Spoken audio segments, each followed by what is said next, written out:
much for inviting me and allowing me to share my research with you. So this method I'm going to talk about, as the name sounds, is inspired by Lego. And I'm positioning it as a next generation VLSI method, and I'll try to convince you that why I think it's the next generation. The key idea is that you should be able to have a very complex system level model in simulink-like framework, and then go down to a manufacturable level, that is GDS2, in a matter of minutes, for very complex designs, tens of millions of kits. It is not possible today. And this is like an end-to-end automation. So this is a key claim. And why we're doing that? Because today what's happening is that if you take a complex system on chip, a VLSI design, the cost of engineering is unscalable. So it's almost like $40–50 million and another $5 million for these very expensive technology nodes that we have today. So all put together, this is sort of stifling innovation. So what the SiLago method, the core idea is that, it's a very simple idea in many respects, is that the physical design abstraction that is there today, we sort of raise it, and I'll elaborate what we mean by that. So the granularity of building blocks is larger. And then introducing some regularity, some structured, grid-based physical designs. So these two ideas that I'll show you can dramatically lower the engineering cost. We have some argument that we haven't proven yet, that it can also significantly lower the manufacturing cost as well. So this is the core idea and benefit of the SiLago method. So the non-engineering and manufacturing cost, so it has forced us to reuse the same silicon, the same design, and this requires that we do everything in software-centric methods, where we move some performance and power critical functionality to hardware accelerators, and use some kind of a standard interconnect schemes platform-based design. The problem is that this is a very inefficient in terms of silicon efficiencies, as well as the computational efficiencies. So the number of operations per second per joule that you can extract, and per millimeter square you can extract using this design style is very poor. And this means that it is blocking many application categories. So there are neural networks that want to do multiple image recognition of high resolution in real time on battery level.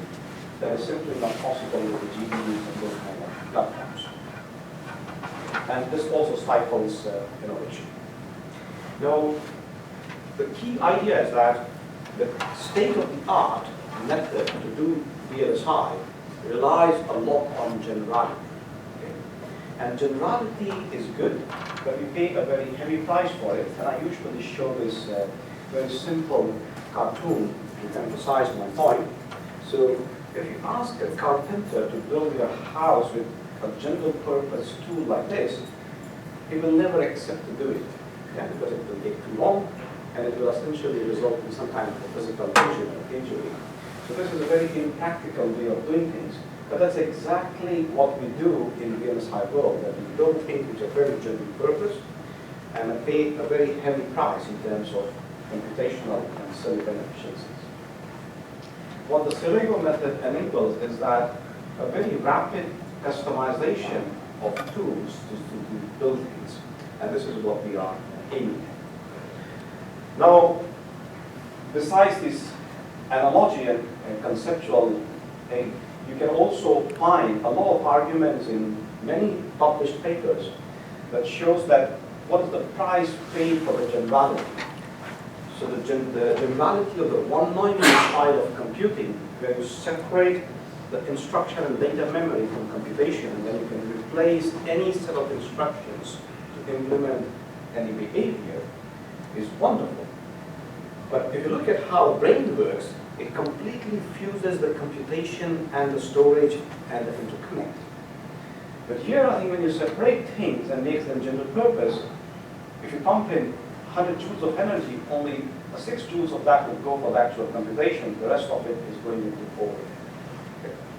And this is actually not too bad a number. There are numbers which are much worse than these in terms of efficiency. And this is what we're trying to promote. And this is another comparison. So if you look at matrix multiplication, this is a very common operation in any kind of signal processing, any kind of neural network type of functionality, or a Fourier transform. If you map them to a very high performance GPU, the kind of computational efficiency, the gigaflops per watt you can get is something like that side. And if you do it in FPGA, it's not really much better than that. In fact, for the matrix multiplication, it's even worse than GPUs. But if you do that in a full custom standard cell-based ASIC, the difference is something like an order of magnitude more. And the SiLago-based method comes pretty close to ASIC-like efficiency. And this is for individual algorithms.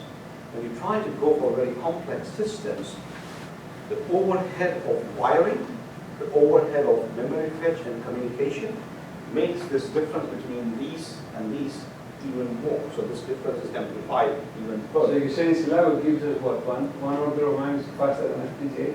I think for large complex systems, 2 orders of magnitude. You know what size?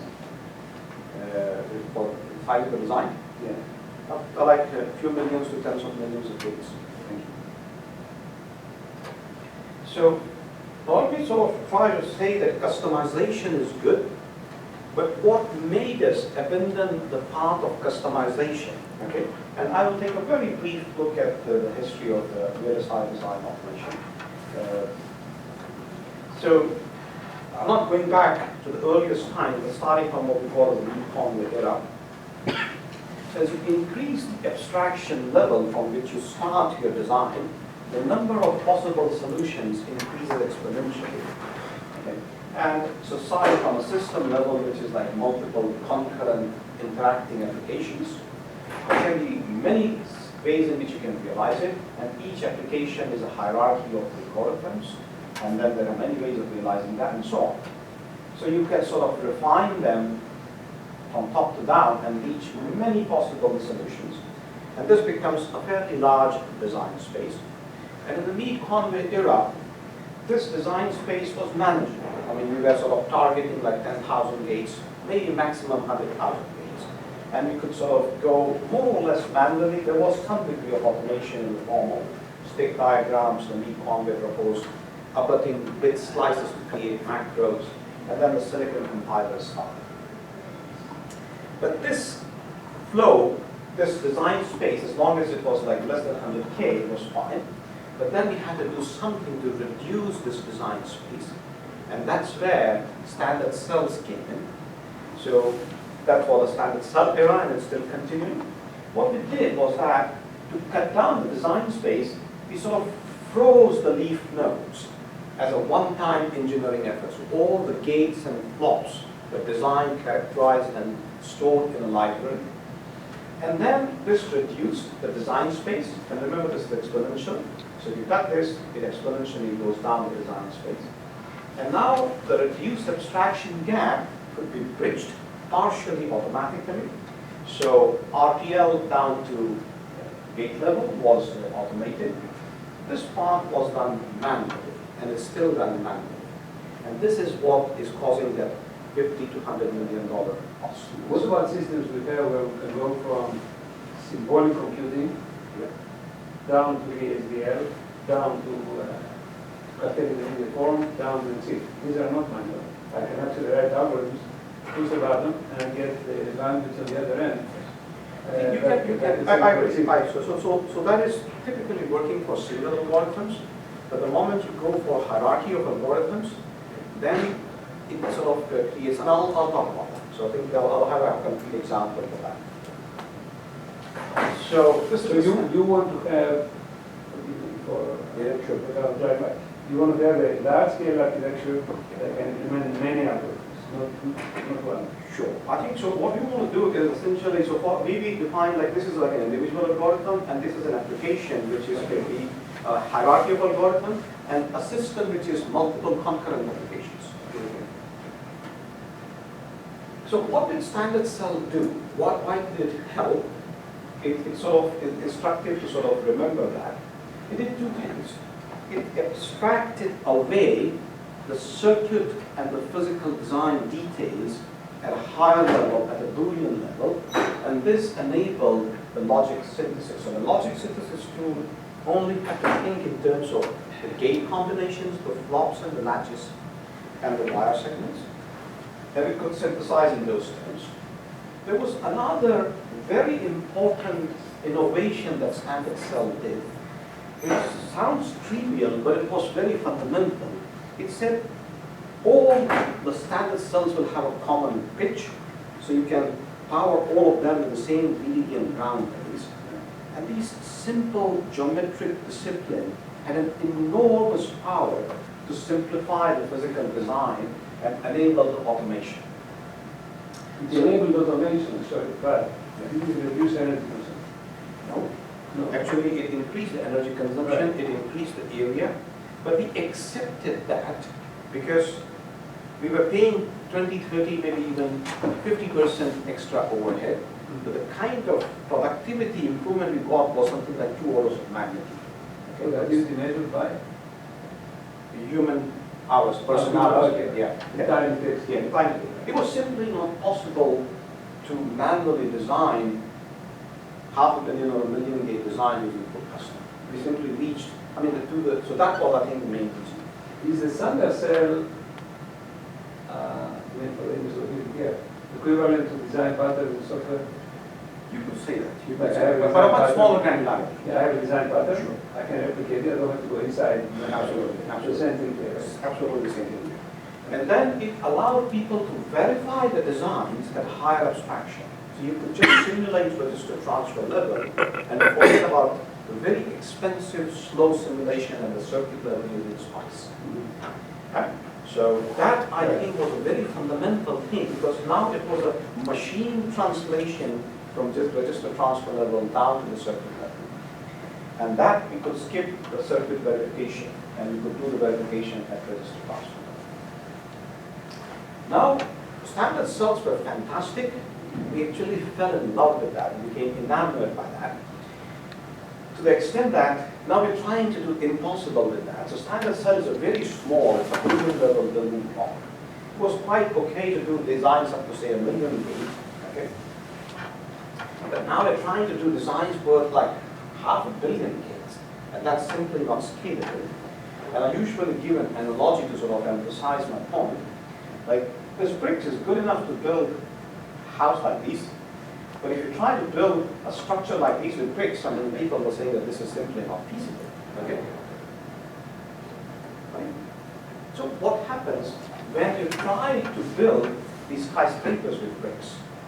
This is exactly where I think I'll talk about the current limitations of high-level synthesis tools and other high-level abstract synthesis tools. So this is a kind of a signal flow graph that most of you are very deeply familiar with. So this is actually part of a real microwave link from Ericsson.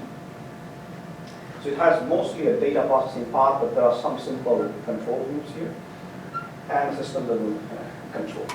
Now, a system designer actually thinks in terms of these fragments of design, but he or she has constraints that are end-to-end. Okay? So this is an application, and these are the hierarchical algorithms. Now, the global area and energy constraints are end-to-end. But because the high-level synthesis tool was designed and built ground up to deal with algorithmic level, it forces the designer to create constraints at individual block levels, and that is manually done. So this budgeting in terms of energy and cycles is to be done manually. And then the synthesis tool, depending on the manual budget, will optimize locally each one of them. So the local optimization, the sigma of minimum of L, that L is the number of algorithms. So this is what you will get. But worse than that, what the high-level synthesis tools that are out there, from Vivado to Stratus to Fort and all those tools, is that it will ask you to manually refine these interfaces. Okay? And now because there is a human intervention, the correct by construction guarantee is gone. Okay? Now because the correct by construction guarantee is gone, you have to do another functional verification step.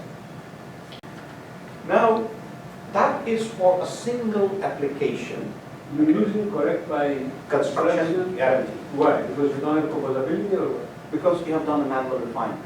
And whenever a human intervention is involved, Because you don't have automated composability. exactly, yes, yes. But that is a single application. But what happens is that today's SOCs are designed to host multiple concurrent applications. And you start with these multiple applications, specifications, then use case scenarios. You do some system level architecting in terms of what will be software, what are the performance and power critical parts that will be moved to hardware accelerators. You do the memory interconnect design, IO design, the interface, and things like that. And all of these architecting is done in terms of pre-designed, pre-verified IPs. So no one does design from scratch today. Okay? So it's a buy and assemble model. And what comes out of this is a register transfer level design that can be automatically synthesized. But because this architecting has been done manually, the models of your system at this level and what comes out at this level cannot be assumed to be equal and requires verification.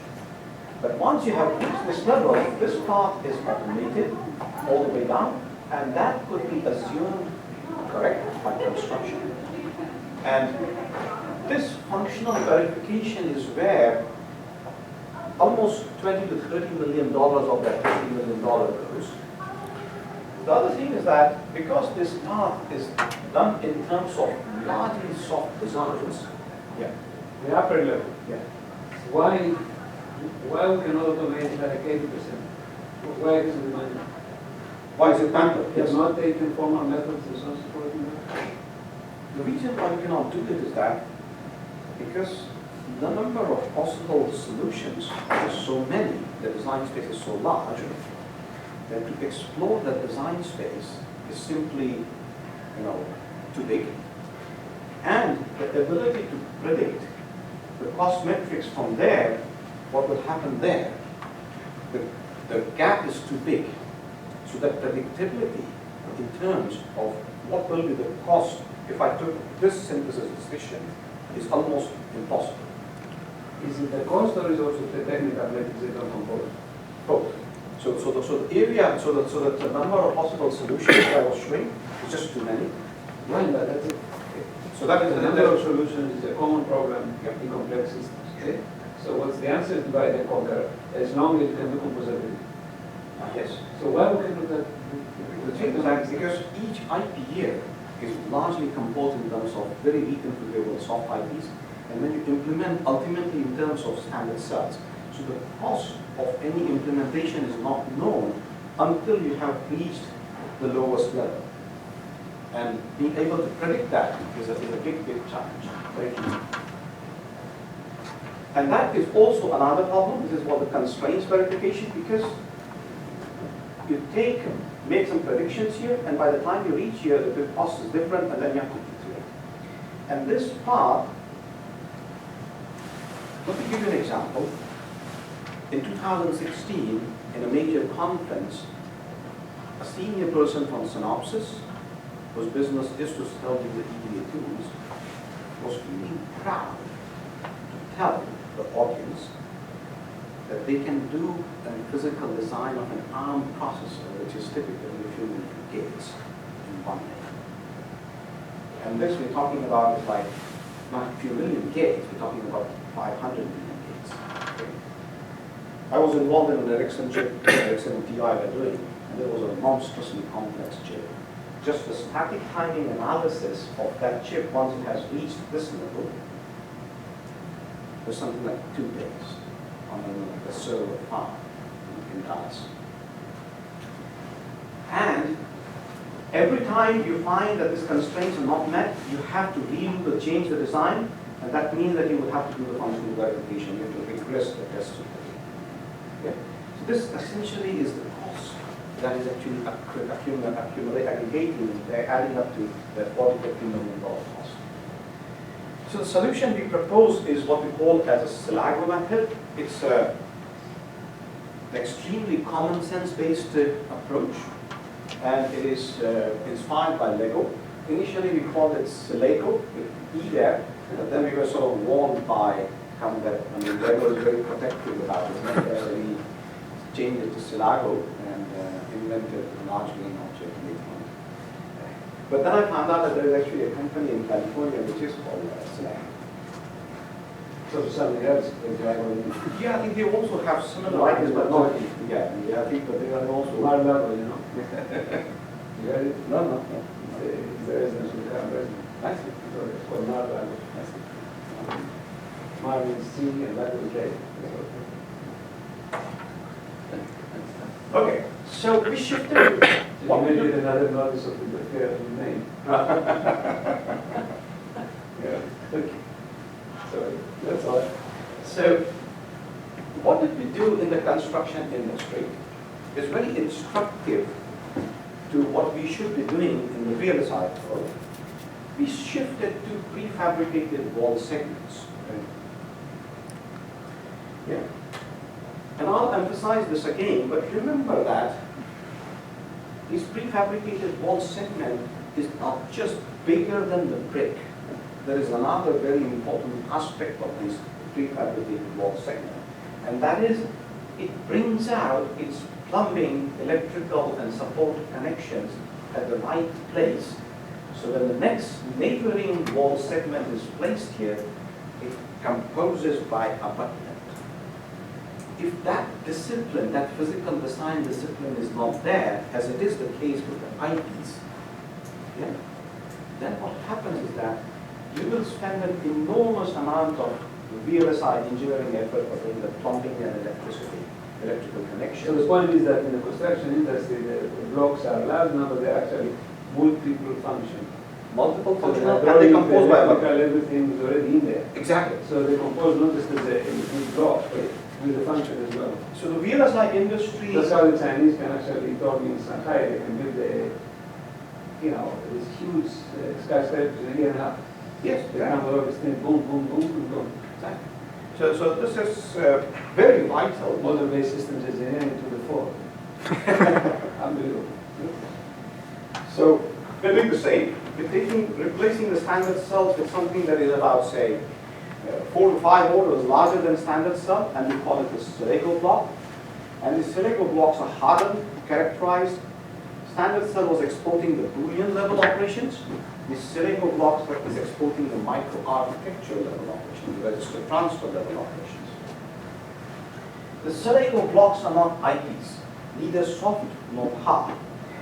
IPs in the VLSI world, they're composed by logical interconnect. Okay? So they have an AXE bus interconnect and AXE bus interconnect. And what they mean is that it has a matching number of ports and data types, but they don't physically interconnect.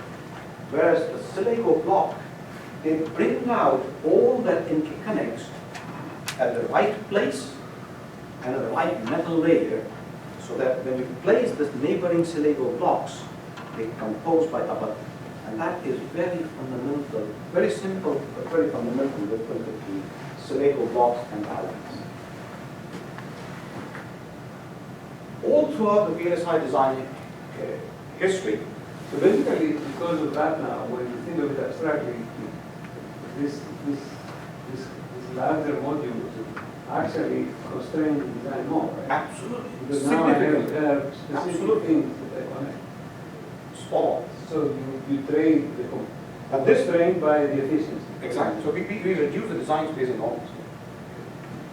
I think all throughout the history of VLSI design automation, we've always relied on two components. One is raising the abstraction, which we still are doing. But for some strange reasons, we have forgotten to exploit the physical design regularity. And let me give you another analogy. I love analogies, as you can always see now. If you look at these downtown London Roman era map, it's 2,000 years old. I mean, some of these roads, if you dig up, they are like Roman era.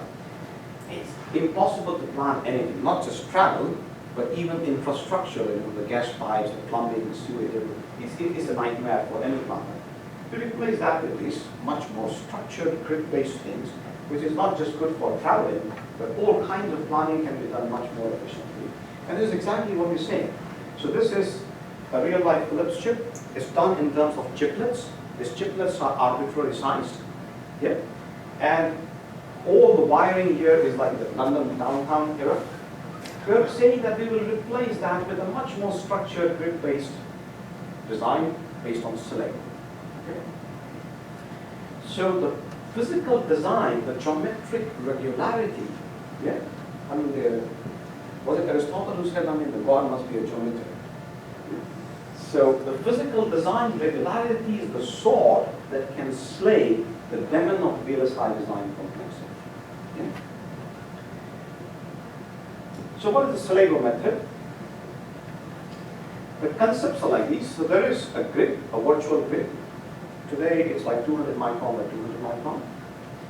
And this grid can be as large as you like. And everything aligns with the grid. Okay? All SiLago objects, they fit exactly. It's just like the block concept in US cities. So the grid is somewhat a virtual grid. It's a virtual grid. Yeah. And then this is divided into regions. Each region specializes in a type of functionality. Can it be virtual in the sense of representing more than like three-dimensional layered systems? Yes, so I think it's a three. So each this grid represents the boundaries for any SiLago object. So, but now we're also moving to 3D integration for the TSVs. Right. But this can be also done. Yes, yes. We're doing that. So these regions are also constructs for focusing on customization. We don't believe that the same kind of design can be uniformly optimal for all functionality. So this could be a protocol processing region. There could be a streaming storage. There could be some infrastructural blocks there. There can be data storage. We also have a company that is doing an RF analog front-end for power amplifier application. Linearization, some dense linear algebra, essentially inner modem, outer modem, and so on. And then they are connected by blocks. So each region has its own SiLago blocks of different size, and you can see all of them have exactly the same footprint, and they're composed by other. Same with streaming storage, it takes 2 grid cells, and so on. And they are connected by a network on chip. A network on chip is themselves SiLago blocks. Now, what I want to emphasize is that this is not a SiLago design. This is only a single instance. So when you write your model of a control systems in Simulink, depending on the nature of algorithms and the constraints you specify, the number and size of these regions could be different. Their positions with respect to each other would be different, just like the standard cell combinations are different. So this is automatically generated, GDS2 for this one. And they could be infinite numbers of them. So think of each one of them as a prefabricated wall segment.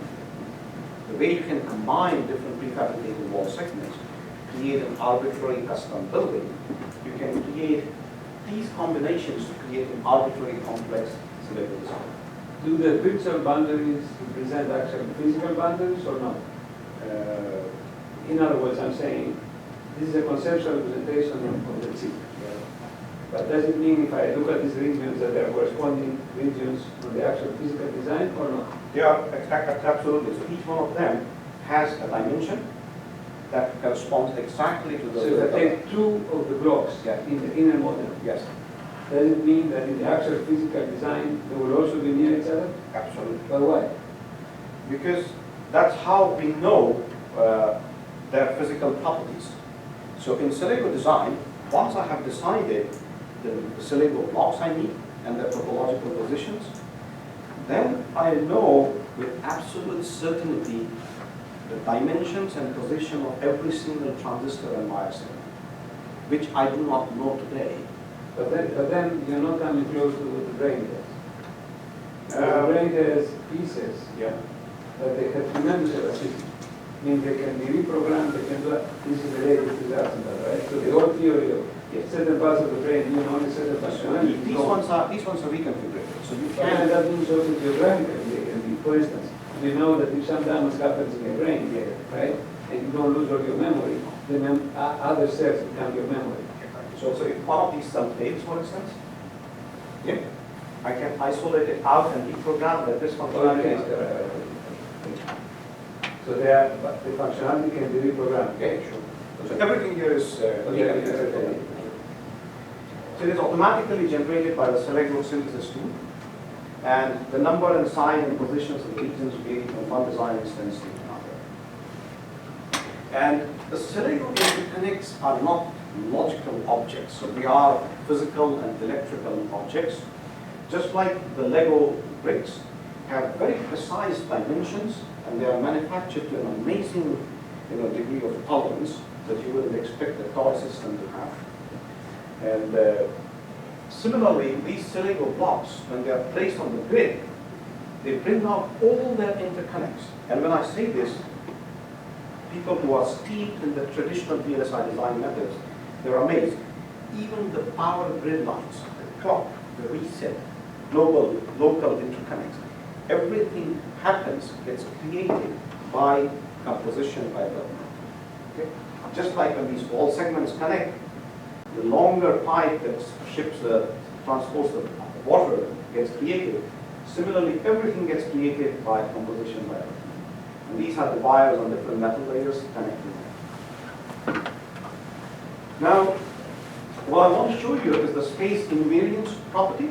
I mean, you guys are control system specialists, and I mean, you guys know fundamentally the benefits of having linear time invariance systems. It simplifies the maths quite significantly.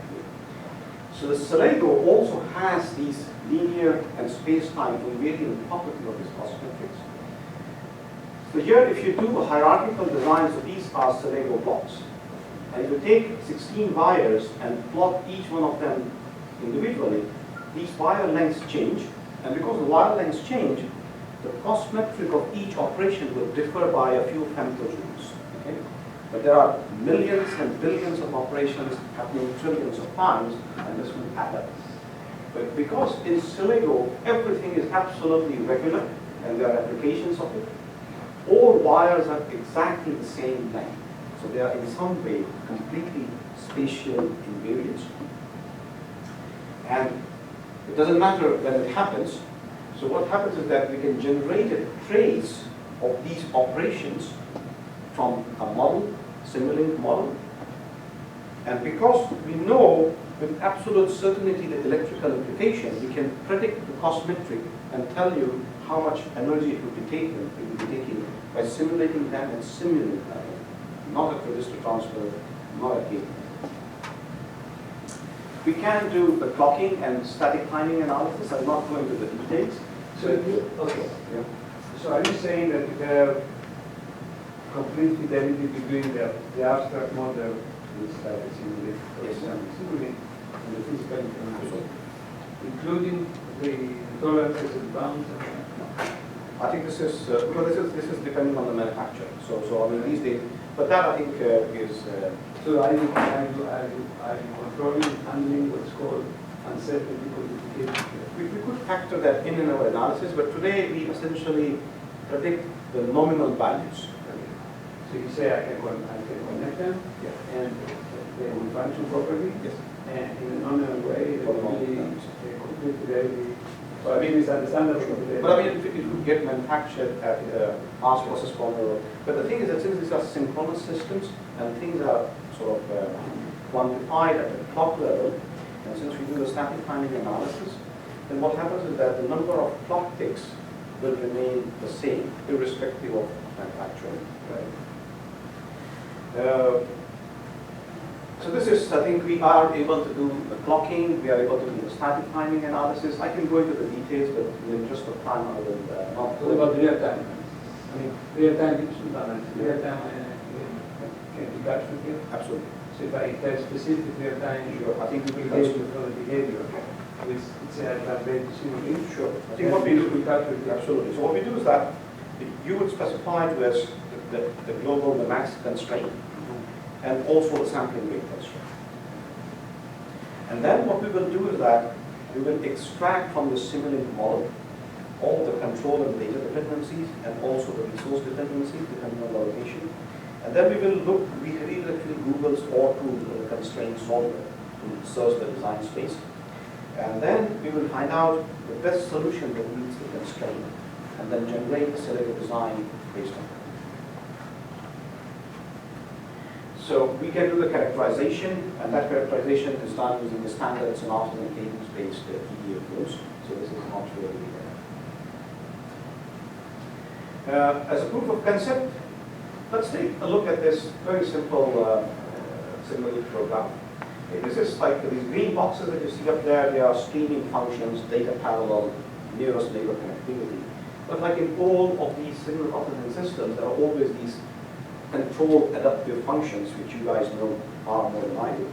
I mean, like the modems I work with, like AGC group control, DC offset cancellation, frequency tracking, and those kind of things.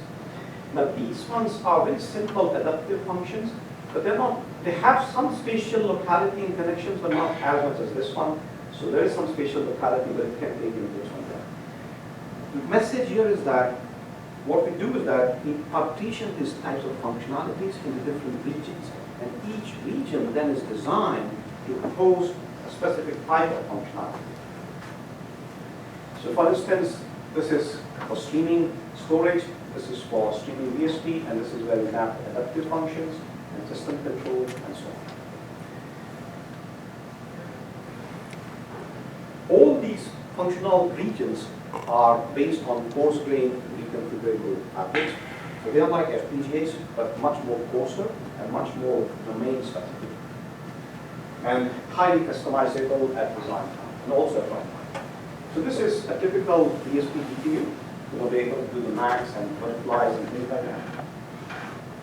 There is a register file which has read and write ports, which can be spatially programmable, like different kinds of addressing mode, go from address A to B in increments of C.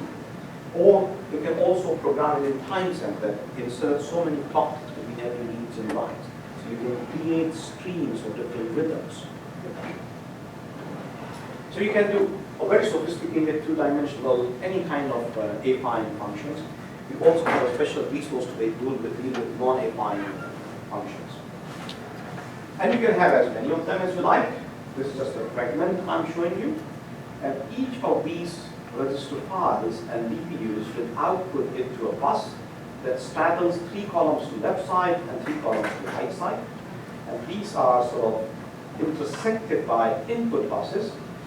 And then there are these programmable switch boxes, circuit switch boxes. What this allows, the reason I'm taking you through this detail is to show that earlier I showed you that I can have this prefabricated wall segment type of building blocks. Now what I'm trying to show is that you can cluster these resources to create a larger function. Okay? This ability to cluster them in a very regular structured manner is very vital to provide variations in function, variations in capacity, variations in degree of parameters. Can I structure the connectivity this way also? So for instance, I may have in these cells connectivity in cells that are near each other, but I may want to connect this to that and not to the neighbor. Can I do that? Yes. So I think what happens... How do I control the connectivity of how the data or the inputs move around the cells? Because I may want to have some short range communication, some long range communication. How do I do that? You have an amazing knack for asking a question at the right time, because this is exactly what I'm showing you. So all these switch boxes, you can program them, and the good thing is that they are single cycle, in parallel, partially programmable. So unlike the FPGAs where such programming would take you a long time, and well, I think it was a very absolutely correct question to sort of ask, because providing this ability is fundamental to provide us with connectivity. But this is only one example. We have such fabrics for processing, we have such fabrics for bioinformatics applications, for dynamic programming, and many other such domains. Can you do this for a program you're working on? That's why I asked the question. You should have asked the question. This is configuration problem. And then this is kind of a storage memory fabric. So these blue boxes are SRAM banks, and these are interconnect, network on chip. What we can do is that we can create what we call as a private execution bank. Memory banks can be clustered to serve as a larger bank. so that I can create a cluster like this. And then this will look like a bigger bank in a spatial contiguous sense, but also in a time contiguous sense. And it can be programmed to stream data. So when you do this memory banks, Yes. can you control the access time? Because for instance, in memory, I may have something that I can access very quickly, or something I can access in some latency. Yeah, so these are all synchronous systems, so I think so the fastest you can do is in single cycle. But very often what will happen is that depending on the constraints, like your input streaming data might be coming at a certain rhythm, so you might want to actually slow down the data that is coming out of memory, and you can do that. So we have this address generation. So everything here is synchronous, right? Everything is synchronous. There is a global clock in Composable. Are you allowed to miss cycles? Yes, and this is what we do is that we have these address generation units, and you can insert the number of clock ticks. So what we can do is that we can create these partitions which are private, and these private partitions are very important because they do not share. And because they do not share, they avoid the non-determinism and the inefficiency that comes with share. And they can be done dynamically. And this is how we create custom tools. Remember this tool that I was talking about?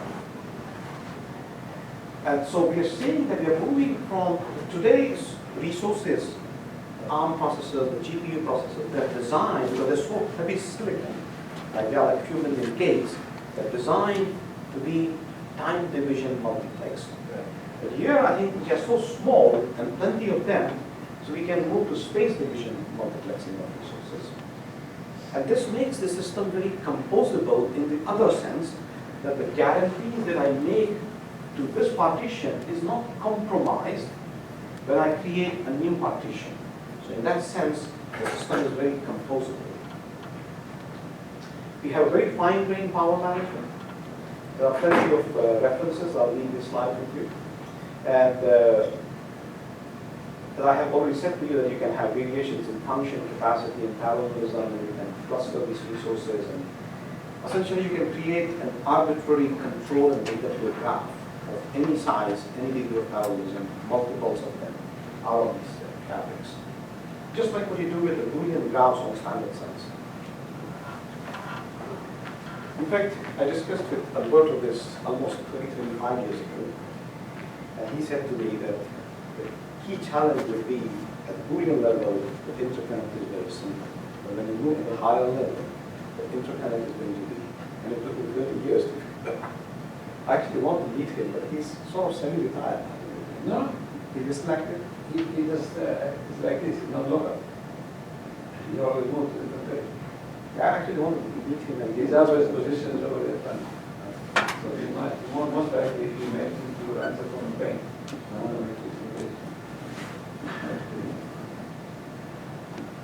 That's a position you want to take. So then when I did my higher to the PhD, so it was the Cego who bought it, and he was sort of involved in everything we do. He was the main scientist behind Cego. So we have the SiLago design flow. So this is the SiLago platform. Think of this as your standard cell library, just a much higher level of granularity. And then what we do is that we have a library of predefined functions. Now for this audience, you can think of your toolboxes and block sets. Yeah. And each of the functions of toolboxes and block sets is now implemented in multiple architectural style, multiple degrees of parallelism, like the same FFT implemented using, say, radix 2 or radix 4 or mixed radix style, decimation in time, decimation in frequency, and so on. Yeah. So each function is implemented in multiple different styles, so each function in m different styles. And then comes your model-based design, so you have a Simulink model, an application, not system yet, composed of L algorithms. We give a sampling rate and total latency, as I was talking about. And then what we do is that we search the space, we evaluate these. Of course, this is an NP-complete problem, so we cannot do all of them, so we evaluate a subset of it. But at least whenever we evaluate the global cost function. And this is where I think the differentiation becomes very important, that we can automatically create and synthesize, and this is what Alberto said, this is a difficult problem, number 2. You can automatically create, just like in software, you have a stack-based way of creating a system of functions. We have a hardware equivalent way of doing that in a very structured, regular, and efficient way. And then you do the floor planning, generate the slot, sequence the block types, and control the GBS. So that part to this one, for us, takes a few minutes. And this is when I say to people from synopsis and cadence, they usually sort of, just laugh. It sounds too good. But they have invited me now, so synopsis wants to hear this out. And I will also bring you a presentation for you.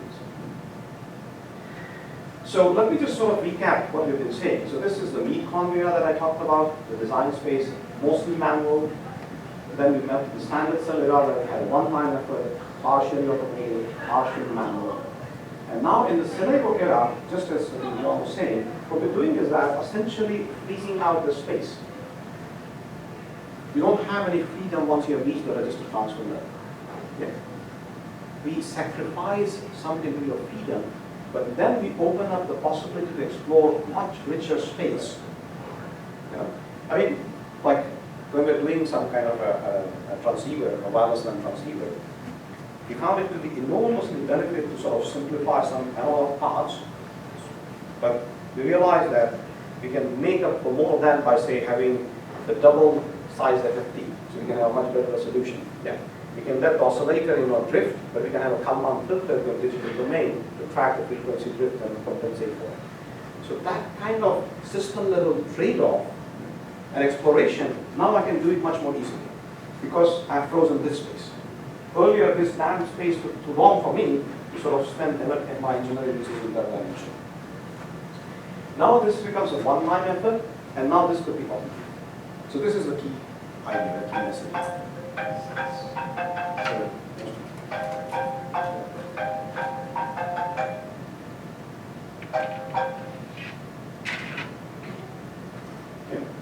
So essentially now we are doing a global optimization. The user doesn't have to partition the budget. He doesn't have to bother about synthesizing the interfaces. This is all automated now. Very importantly, now because the interface, how is the interface?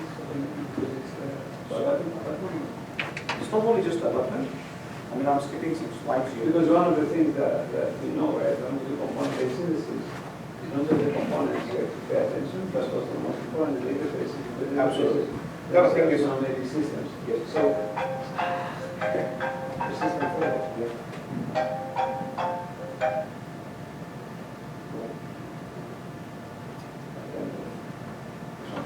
Sorry. No, I think, so what we do is that we have a template. So just like the software community evolved, this stack as a basis for gluing the functions. Right. So we have a template of multiplexers and controllers.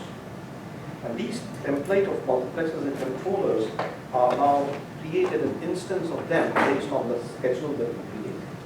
So there is a structured way to automatically, because it depends on the degree of parallelism here and the degree of parallelism here. And then you can automatically insert that logic. And all of that logic is realized in terms of SiLago blocks and operations. So you say the interfaces are automatically synthesized at the end of the zero parallelism? Exactly. So are you saying multiplexers are So we have a template of multiplexers. And this is enough to create the interfaces you need? And some controllers. Yeah. And these controllers also have same number of states, but the number of iterations that they iterate in each state depends on the actual schedule. That depends on the solution you see, more serial or parallel. And I have a complete PhD thesis that explains that process. Right. So if someone is interested, I can. Yeah, we definitely want. Sure. Yeah. So that I think we have some problems that. Okay, we talk about cost in a minute, but we have some problems that they can benefit from the ability to be able to implement it other way.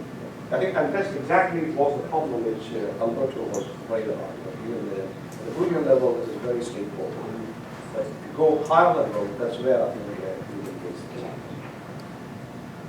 So, because now I'm able to automate it, I eliminate the correct by construction, and I have the functional verification that is eliminated. And because now my physical design level is much higher level of physical design regularity, because everything is parametrically hardened, I can have a highly accurate amount. I will show you how accurate it can be. So this is an example. So what we said is that let's take the standard high-level synthesis tool coming from Cadence, for instance, the Stratus, C2S, and say I want to create a library of 50 different FFTs. And it took something like about 200,000 seconds to do that. Whereas in SiLago, it takes barely 300 seconds to generate 50 FFTs down to genius 2 level. The accuracy is almost perfect, and I think this will, asymptotically lead to zero. What flexibility do you have if I want to do FFT but not over the regular real arithmetic, but I want to do over some groups, some other complicated transformation? Can you actually embed the special structure, special arithmetic to the calculator? Take advantage of it. So for instance, we work on problems with simple level from other to be very precise. Then there, when we do the Fourier transform and the Laplace transform, it's done in hyperbolic geometry. And if you try to implement this in regular arithmetic, it's very expensive. So what I'm looking for is, can somebody design, this is now at a very low level of your structure, can I put some special purpose hardware there so that I have the same efficiency I have in the regular arithmetic with this?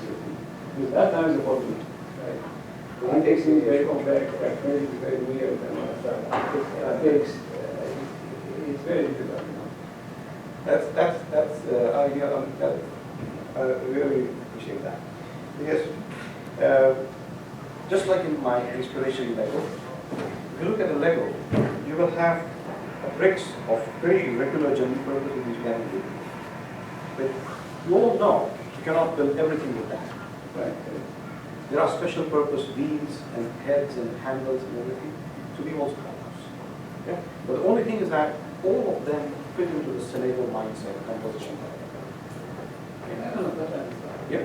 So essentially what we're saying is that we're raising the abstraction of the vocabulary. Yeah. If someone wanted to write the philosophy of Immanuel Kant, then asking him to write that in terms of the first 1,000 words you learned as a child would be an extremely difficult task.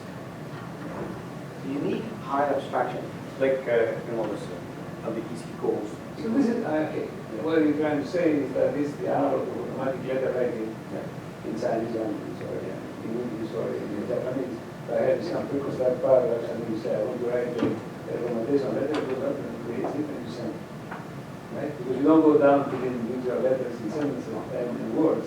They are blocks. Exactly. Today I mean if I have to deal with, for instance, I don't do that.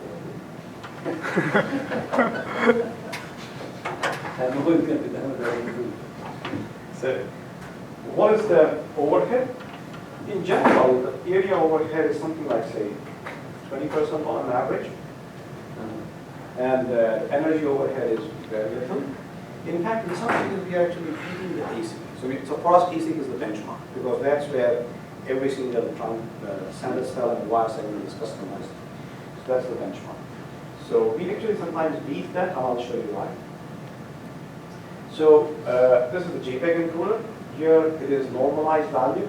So it's like about 50% overhead compared to ASIC. And energy overhead is something like 15% and so on.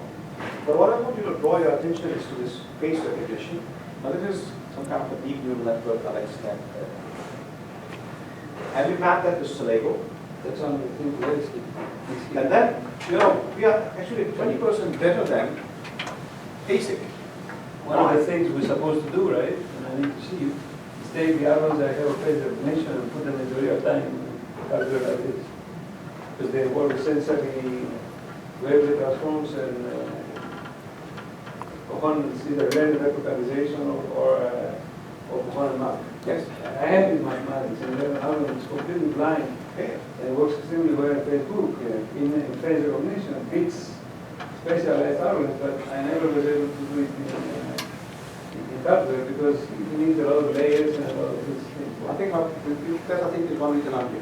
That's want the one. I want to Remember get. the lecture I Yeah. sent to you, and your colleague 10 minutes when you met. If you look at this, it's everything there. Okay. But here, the reason why we are better is very interesting, because what happens is that in these deep neural networks or evolutionary neural networks, each layer has a very different requirement in terms of computation and memory access. Right? And in ASIC, because things are hardwired, they can make it optimal for certain layers, but not all layers. But because we are completely coarse-grained, reconfigurable, we can morph into the most optimal architecture dynamically for each layer. This is a real-life Huawei example, and Huawei said to us that we're making a multi-state standard base station for their product family, and we want to make these two accelerators, one for LTE and another for 3G.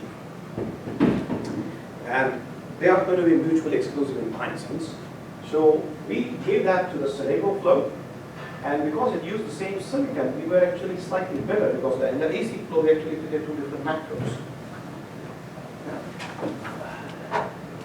The estimation error for the system level, when you look at it, for the JPEG encoder, we are like 8%. The standard cell-based flow will give you like an order of like 2 orders of magnitude more error, whereas we give a fairly accurate numbers.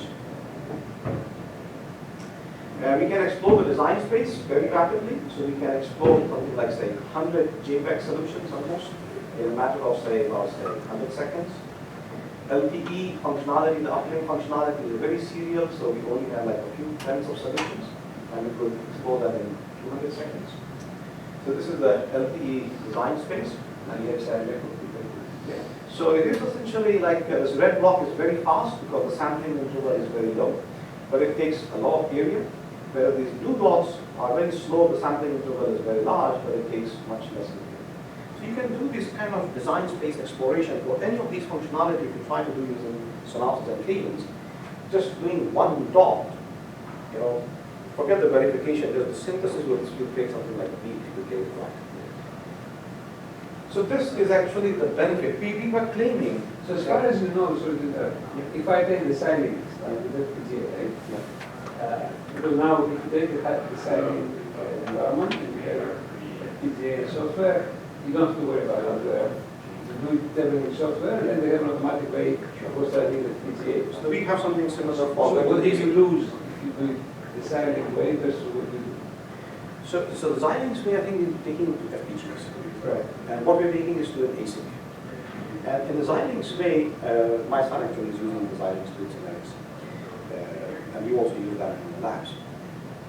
They are still at high levels in the So they claim that they can take it, but in reality it involves some degree of human intervention. So they cannot claim the system will prove. So they, for instance, cannot do that automatic interface synthesis. And they are targeting FPGAs, and they are targeting ASIC. I gave this talk to MathWorks in Matic. I think they probably that history was the first one of the fastest decisions that they made in the sponsor of the PhD. Because they said there are many people doing multi-core FPGAs. The problem now I'm stuck with is that according to the US model, $40,000 is enough, but there is not enough in Sweden. But anyway, that's practical. But now I think let me just quickly turn to how we are using it for neuromorphic computing. Okay. Do we have time or? Yes, this is actually the main reason you are here. Okay. So, I mean, we all know, I think you guys know it far more than I do, is that I worked in ABB a long time ago doing process control systems. I was building hardware for process control systems. And in those days, I mean, like it was, those control loops were very static and finite. I mean, what comes into what hits you and the actuator, the signal to send. But today, what we're supposed to do is to create embedded systems which is more like this. I mean, where what it is going to encounter, you don't know. Yeah, it is still supposed to work. So the space is sort of practically infinite and completely dynamic.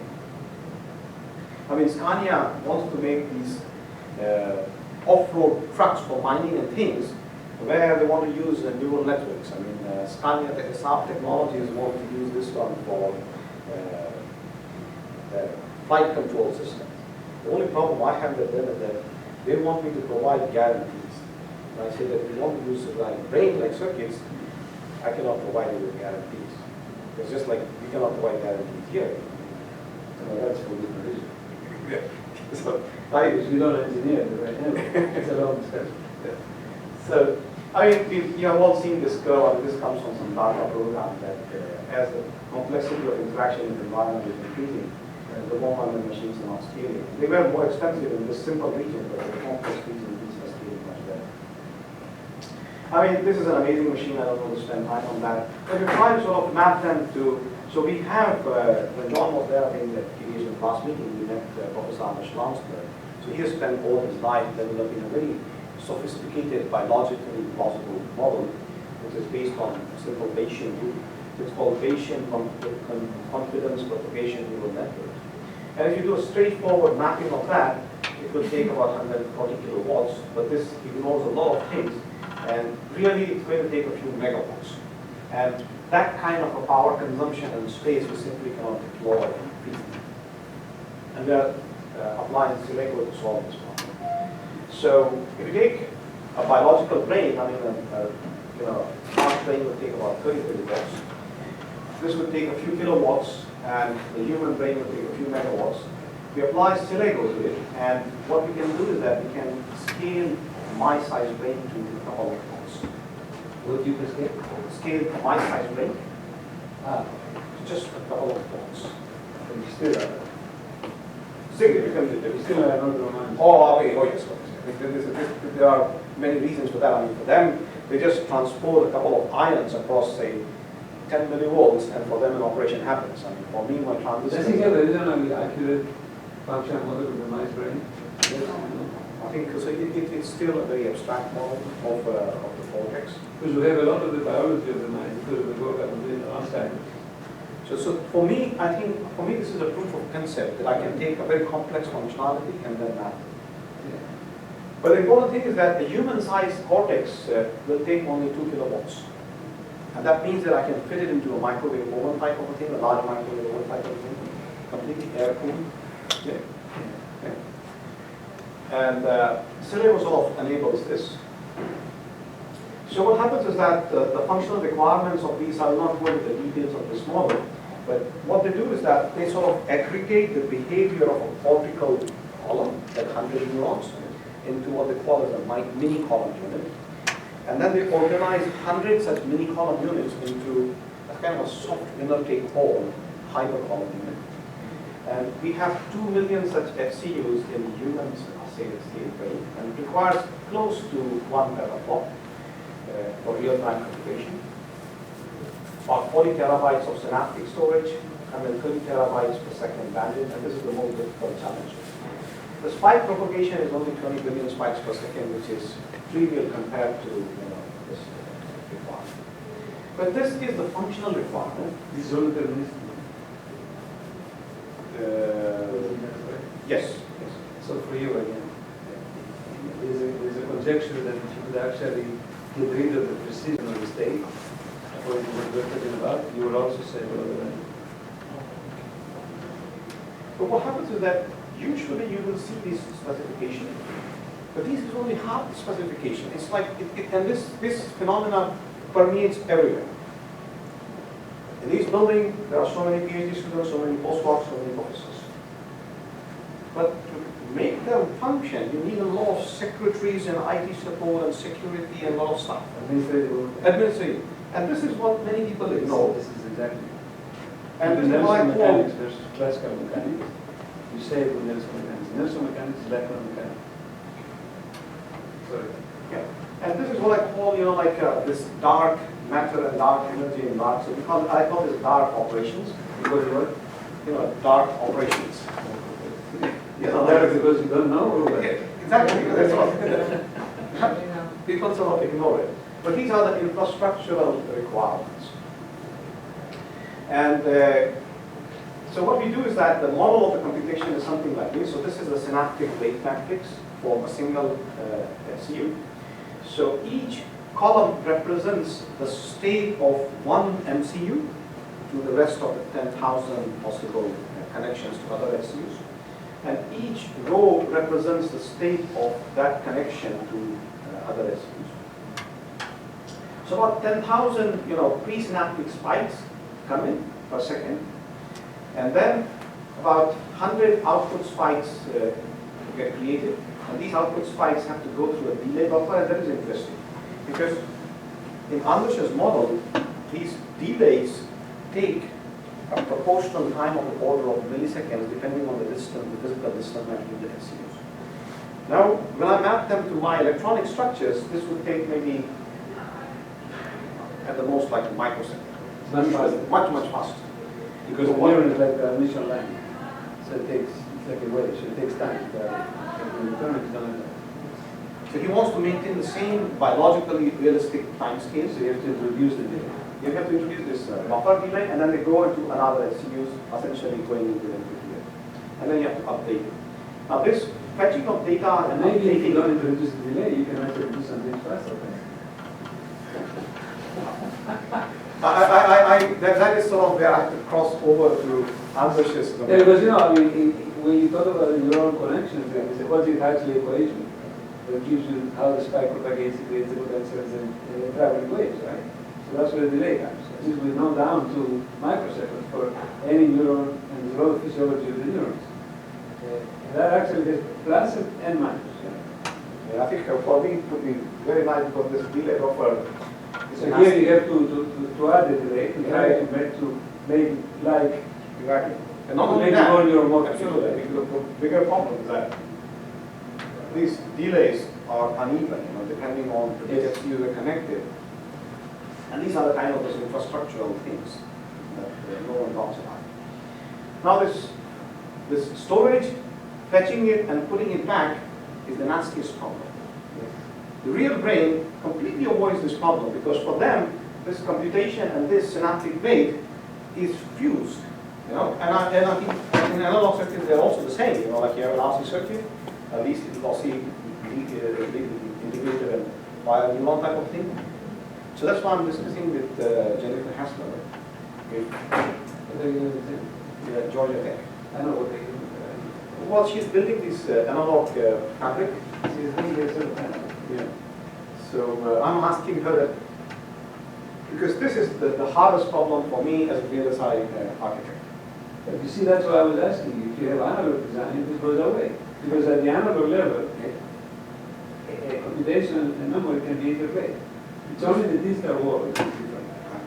So this is what I want to do with her is, or someone. At least the computation in this part, but the spike propagation and the overall control group, this could be hybrid solution. I'm going to try, I see not here. Hopefully we'll see Bangla side because that's one of the things we try to do. Try to do analog design. She's doing mixed signal. Okay. So the whole E-Brain project that we are running is, the aim is to create a custom supercomputer, a virtual silicon for this human state cortex and 2 million SUs. So each of this is an independent chip, brain computation unit. And each of this chip is divided into edge tiles, and each edge tile is then hosting multiple SUs. So that's the organization. Now I'll not spend too much time here. So this is how one chip is organized. So there is a switch for spike propagation to other PCUs.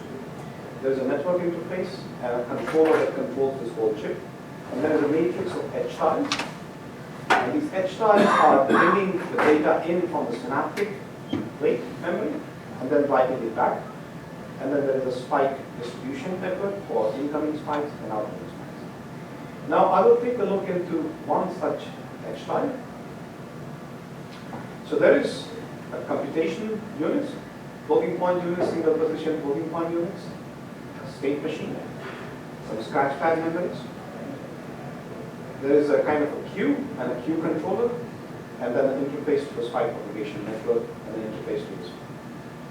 Now, I don't want to sort of bother you with all of these boxes and details, but what I want to sort of show you here, what I want to emphasize here is that people think, when they look at the PCPNN specification, and they go to the GPU, they will just look at the gigaflops per second and they will say, okay, GPU does gigaflops per second, gigaflops per second, and then they do the direct math. But what they ignore is this. There is a queue, there is a queue controller, there is this controller, there is this scratchpad memory interface. So all of these controllers for me in SiLago are concurrent custom designs. For them, it is the same arithmetic and same controller and the same data path that is going to do all of that. And obviously this will be done sequentially. Yeah. So this is the problem. So this takes about petaflops and they look at this, but what they ignore is this one. Now this one has a huge amount of, this is like an IR drop, in our electric circuits. It's sort of, is like, waste a lot of energy for it. So what do we do in SiLago? Well, what we can do is that we can capture such a model in Simulate, for instance. Yeah. And then we can automatically generate such structures. Yeah. Completely automatically. Yeah. So this is where we feel that to enable these extremely efficient, high-performance applications, you can use SiLago. Go directly from, I'm not claiming, okay, that this is a product which I can start selling. So this is an academic product. This allows you actually have access to the way you architect things. Exactly. In a very character way, which the other methods will not care about it. So this is, I think, in fact, Kalle, me and Anders, last year we applied for this Wallenberg Foundation. Unfortunately, we couldn't convince the We'll do it again. We'll do it again. That's some of the power from here. Absolutely.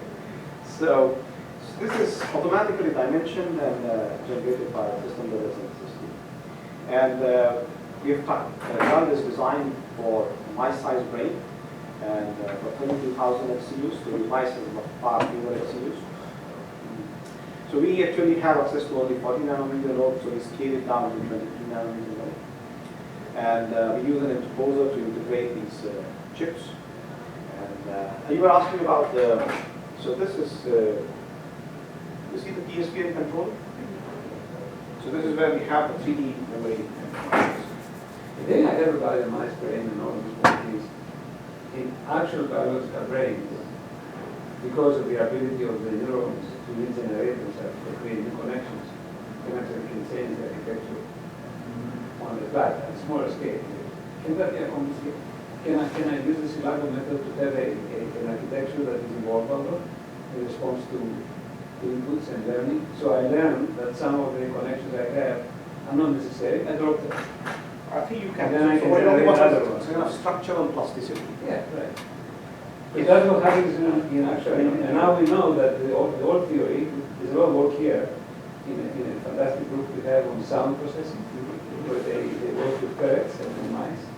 And they have shown that the old theory that after you're 4 or 5 years old, nothing changes is wrong. Actually, you can keep still create new connections in response to the computational needs of your system.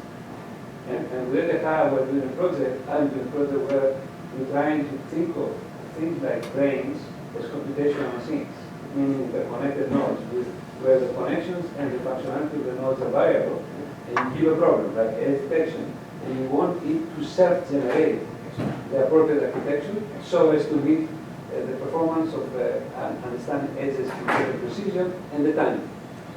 I think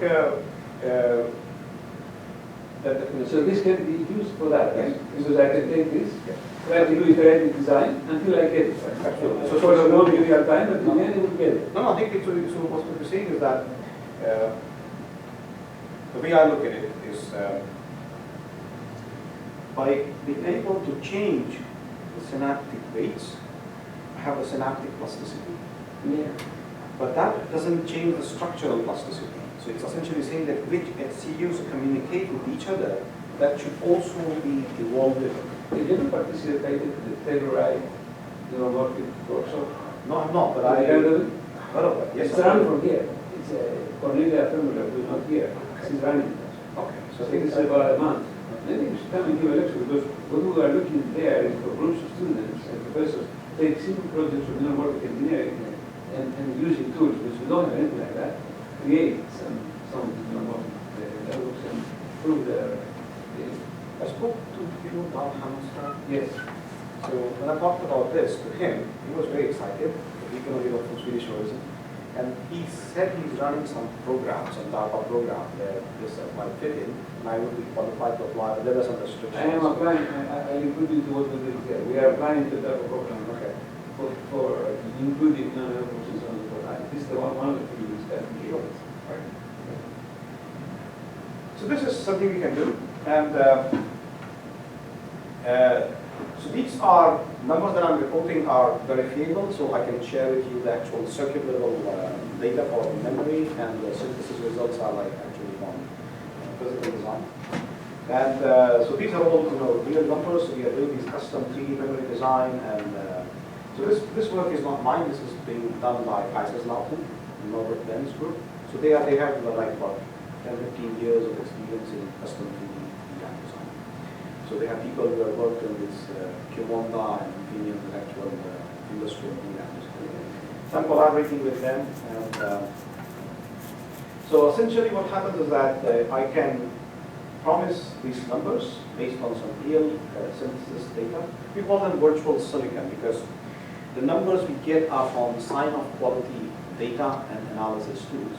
So the foundry guarantees these numbers for nominal values. And so we have not manufactured the chip, but we have a fairly high confidence in there. And this is like you get about 10 joules in each second for if every neuron is firing. If every neuron is firing. So that doesn't happen, so it essentially, more realistically, it will take about 2 watts of power. And 2 watts of power consumption is so exciting that is the only reason why SAP Technologies is speaking to me, because for them to have these autonomous roving machines, they need extremely low power, but highly powerful. Have you guys seen this movie called Eye in the Sky? Yeah. The battery goes out, for that. So SiLago also has the possibility to lower the manufacturing cost, and that I think is very exciting to a lot of people. Unfortunately, I don't have all the confidence that is needed to prove this, so I'm speaking to some people who have this confidence. So people like IMAC and other people. I have 2 ex-students of mine who are very high up in the manufacturing labs of Texas Instruments. Can I talk to them? Absolutely, absolutely. I would, love to give this talk over Skype, or if I'm in the US, I can visit. These are the 2 best companies I know as far as saving actual factories for many people. Absolutely. So what we are seeing is that all SiLago designs are made up of only a finite number of SiLago block types. Now each SiLago block can only have a finite types of neighbors. So what I can do is that I can do the lithographic impairment correction for each block depending on its neighboring combination. And then any SiLago design can be composed from these component tasks. Yeah? And this will not eliminate, of course, the manufacturing cost. Someone has to make this very expensive, mask. But at least the engineering cost of making the mentioned some astronomical numbers of costs of manufacturing. $5 million. Why? Well, the cost of it's a full-scale, full wafer production. So, but is it customized? That's why it's so expensive. Yeah, I think it's the mask cost. The lithography cost is the highest. But what I understand is that the non-recurrent engineering cost of our manufacturing, the biggest cost is making the mask. Because I think Intel should be interested in this. So that I think is what we're doing. We are also presenting a paper which I will send it to you. Maybe I already did. So we have so we have a paper where we are showing using SiLago method, we're implementing a configurable deep neural network. And benchmarking against the work of from Stanford and MIT, and the very famous Gannat group from France. So these are like all the famous benchmarks that have been published in the last few ISCAs and micros and Haskell's. And this will be in May in IDDPS in Colloquium. So if you're there, I mean, please do come to that talk. So the ongoing work is that you all are familiar with this Berkeley report on the landscape of parallel computing. And what they have done is that they have identified what they call as 13 graphs, like spectral methods, dense linear algebra, sparse linear algebra, dynamic programming, and so on. Graph theory problems. And what we're doing is that we're creating region for each of these graphs, and that will allow us to create solutions for any arbitrary high-performance computer. So in KTH, we have a group called Dept by Professor Eric Lindau. He has created this program called GROMAX, which is used very widely worldwide for molecular dynamics. Yeah. And so we want to sort of create a custom supercomputer for, and that is very widely used for protein folding, and the drug discovery company are very interested in finding out using that program. We are extending it to deal with non-determinism, system level synthesis approach, and we are creating custom for this brain simulation I already talked about. We're also doing bioinformatics. In bioinformatics, the problem is that for most applications you have to do the genome assembly to find things out. It's like, if you have a library of books and you shred them into fragments, then you need to reconnect all these fragments into finding out like which book chapter or which kind of genre of book it belongs to. So we have real life people working in drug discovery in Oslo, and people applying to clinical genomics in Harvard. And a very famous researcher who moved from Harvard to Uppsala in the area of bioinformatics as well. So what he is proposing is to use self-organizing maps to train it for different genomes, and then we use bioinformatics and neural networks to solve some very tough bioinformatics. He uses self-organizing maps in this particular program. The way to do it is to put directly at the data and don't factor functionality, because then you kill yourself. Yes. I think so. This we have done an application of exactly this idea, and of course a much simpler program many years ago. I try to build a model of the full how the genome synthesizer we use. If on the other hand, you try to verify at the parts of the genome. Yes, so that's what it is. Yes, yes. So the intention is to avoid doing the complete genome assembly. Right. First of all, you can, and B, it's very costly. Very costly, yes, yes. So, and some companies that I mentioned, like Scania and Saab Technologies, are very interested in Brazilian autonomous systems, but there are some philosophical differences in what we are looking at the way we look at these things. So, I think this is what I have. Okay, thank you very much.